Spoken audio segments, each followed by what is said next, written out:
नमस्कार साथियों, exam lesson YouTube channel पर आप सभी का एक बार फिर से हार्दिक स्वागत एवं अभिनंदन।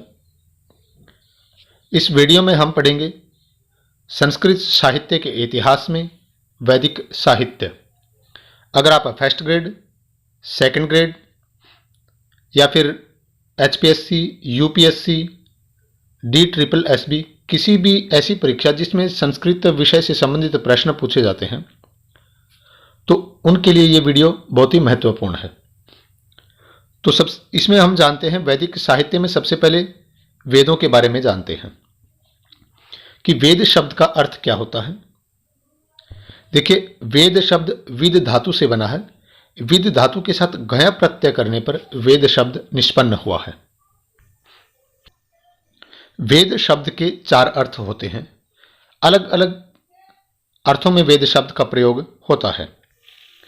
देखिए, अगर हम सत्तार्थक विद धातु से बात करें, धातु का अर्थ अलग है। यहां पर सत्तार्थक विद धातु से अगर बात करें वेद शब्द का अर्थ, तो जिसके द्वारा वस्तु के यथार्थ स्वरूप का ग्रहण हो वह वेद है।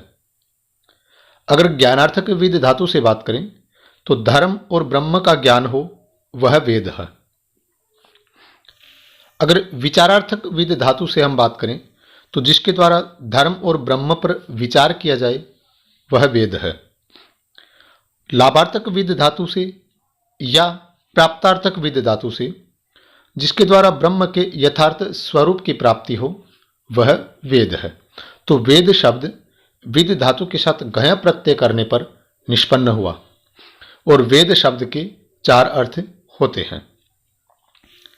मनु महाराज ने कहा है कि वेद जो है वो सभी धर्मों का मूल है। वेदो अखिलो धर्म मूलम, ये मनु महाराज ने कहा है। वेद चार हैं। वेदों को संहिता भी कहा जाता है। तो वेद चार हैं या चार संहिताएं हैं: ऋग्वेद, यजुर्वेद, सामवेद और अथर्ववेद। वेदों का विभाजन कृष्णद्वैपायन वेदव्यास ने किया था। वेदों का विभाजन किसने किया? कृष्णद्वैपायन वेदव्यास ने। इन्होंने चारों वेदों का विभाजन करके प्रत्येक वेद का ज्ञान अलग अलग ऋषि को दिया। ऋग्वेद का ज्ञान पैल ऋषि को, पैल ऋषि हैं। यजुर्वेद का ज्ञान वैशंपायन को दिया। सामवेद का ज्ञान जैमिनी को दिया और अथर्ववेद का ज्ञान सुमंतो ऋषि को दिया। तो कृष्णद्वैपायन ने वेदों का विभाजन करके चारों वेदों का ज्ञान अलग अलग ऋषियों को दिया। पैल, वैशंपायन, जैमिनी और सुमंतु को क्रमशः यह ज्ञान दिया। उसके बाद वेद है, इनको दो भागों में बांटा जा सकता है। एक तो मंत्र और एक ब्राह्मण। एक मंत्र, एक ब्राह्मण। मंत्रों में हम बात करें तो ऋग्वेद, यजुर्वेद, सामवेद और अथर्ववेद, इनका मंत्रों में विभाजन है। जबकि ब्राह्मण में बात करें तो ब्राह्मण ग्रंथ है, उसके बाद आरण्यक और फिर उपनिषद। तो ब्राह्मण, इनमें कर्म कांड की व्याख्या की गई है। ये कर्म कांड परक ग्रंथ है। आरण्यक ये उपासना कांड से संबंधित है। इनमें उपासना से संबंधित व्याख्या की गई है। और उपनिषद जो है वो ज्ञान कांड से संबंधित है। इनमें ज्ञान की व्याख्या की गई है। तो ब्राह्मण कर्म कांड, आरण्यक उपासना कांड और उपनिषद जो है वो ज्ञान कांड से संबंधित हैं। तो वेदों में अगर बात करें तो वेदों के चार ऋत्विज हैं। प्रत्येक वेद का एक ऋत्विज है। ऋत्विज किस कार्य को करने वाले हैं वो जान लेते हैं हम। जैसे ऋग्वेद है, इसका ऋत्विज होता है होता। अब ये क्या करते हैं? देवताओं को आह्वान करने वाले होते हैं। यज्ञ जब हम हवन करते हैं तो ऋग्वेद का जो कर्ता होता है, ऋग्वेद का वो होता है, उनका कार्य होता है देवताओं का आह्वान करने वाला। यजुर्वेद का जो ऋत्विज होता है वो होता है अध्वर्यु। उनका कार्य होता है ऋचाओं को संगीतमय गाने वाला। सामवेद का जो ऋत्विज होता है वो होता है उद्गाता। इनका कार्य होता है यज्ञानुष्ठान की सार संभाल करना, उनकी देखभाल करना। और अथर्ववेद के जो ऋत्विज हैं वो है ब्रह्मा। ये निरीक्षण करते हैं, अशुद्धि संशोधन करते हैं, जो भी संकट होता है उसका निवारण करते हैं। तो इस तरह से प्रत्येक वेद का एक ऋत्विज होता है और ऋग्वेद का ऋत्विज होता, यजुर्वेद का अध्वर्यु, सामवेद का उद्गाता और अथर्ववेद का ब्रह्मा। होता का कार्य देवताओं को आह्वान करना, अध्वर्यु का कार्य ऋचाओं को संगीतमय गाना, उद्गाता का कार्य जो यज्ञानुष्ठान है उसकी देखभाल करना, और ब्रह्मा का कार्य होता है अशुद्धि संशोधन करना, निरीक्षण करना, संकट निवारण करना।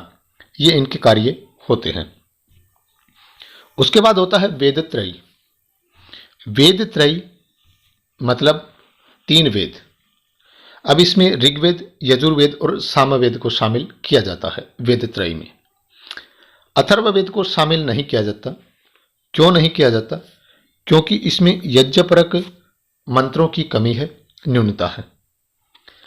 इनमें हेय वर्णन, हेय वर्णन से तात्पर्य ऐसा वर्णन जिसको समाज में हीन दृष्टि से देखा जाता है, अर्थात जादू टोने का वर्णन इसमें किया गया है। तो इसी कारण जो है वो अथर्ववेद को वेद त्रयी से बाहर किया गया है और ऋग्वेद, यजुर्वेद, सामवेद को वेद त्रयी कहा जाता है सम्मिलित रूप से। अब उसके बाद बात करें वेद अपौरुषेय हैं। भारतीय परंपरा के अनुसार वेद अपौरुषेय माने जाते हैं। ऐसा माना जाता है कि सृष्टि के प्रारंभ में ईश्वर ने वेदों का ज्ञान दिया था, तो इस कारण वेद भारतीय परंपरा के अनुसार अपौरुषेय माने जाते हैं। अब वेदों का रचनाकाल। वेदों का रचनाकाल भी अलग अलग ऋषियों ने, अलग अलग विद्वानों ने अलग अलग माना है। स्वामी दयानंद सरस्वती की बात करें तो इन्होंने वेदों का जो रचनाकाल माना जाता है, जो ये माना है इन्होंने सृष्टि का प्रारंभ। स्वामी दयानंद सरस्वती के अनुसार वेदों का रचनाकाल सृष्टि का प्रारंभ है। दीनानाथ शास्त्री के अनुसार वेदों की रचना 3 लाख वर्ष पूर्व हुई थी। अगर बाल गंगाधर तिलक की माने तो उन्होंने वेदों का जो समय माना है 6000 ईसा पूर्व माना है। Doctor R.G. भंडारकर के अनुसार 6000 ईसा पूर्व। ये जो विदेशी विद्वान हैं इन्होंने क्या माना है? याकोबी ने माना है 4500 से 2500 ईसा पूर्व वेदों का समय माना है। विंटरनिच ये भी विदेशी विद्वान हैं, इन्होंने माना है 2500 ईसा पूर्व। और मैक्स मोलर इन्होंने माना है 1200 ईसा पूर्व। तो इस तरह से ये वेदों का रचनाकाल इन्होंने माना है। वेद भारतीय परंपरा के अनुसार अपौरुषेय माने गए। तो ये आज का जो वीडियो था ये वैदिक साहित्य पर हमारा पहला वीडियो है। आगे हम कोशिश करेंगे कि क्रमशः वीडियो लेके आएं और आप सभी जो है हमारे चैनल को सब्सक्राइब कर लें और बेल आइकन को भी दबा लें ताकि जो भी वीडियो हम अपलोड करें उसका नोटिफिकेशन आपको मिल जाए और आप एक बेहतर तैयारी कर पाएं। तो आज के वीडियो में इतना ही। मिलेंगे एक अगले वीडियो में, तब तक के लिए आप सभी का धन्यवाद।